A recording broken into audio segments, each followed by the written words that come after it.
Protection of interest म्हणजे त्याचा अर्थ काय की समजा त्या स्त्रीने तिला प्रोटेक्शन ऑफ इंटरेस्ट म्हणजे तिने जे लग्न हा असं आहे की ती वैवाहिक सुखासाठी करतो माणूस की त्याच्या पुढचं तुम्हाला मुलं बाळं व्हायला पाहिजेत आणि वैवाहिक सुख मिळायला पाहिजे, परंतु ते तिच्या दृष्टीने जर ते सुख तिला मिळत नसेल तर तो एक तिच्या दृष्टीने तिला एक ग्राउंड झाला डायव्होर्सचा की त्याच्यातून तिला बाजूला व्हायचं आणि दुसरं मॅरेज करायचं. यासाठी तिने ते स्टेटमेंट केले की या आधारावर मला डायव्होर्स मिळाला.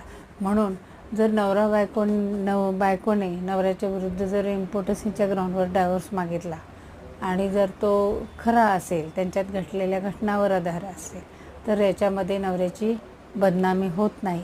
कारण सेक्शन 9 हे बदनामीचा जो आहे त्याच्यातल्या सेक्शन 9च्या एक्सेप्शन्सप्रमाणे तो व्हॅलिड ग्राउंड आहे.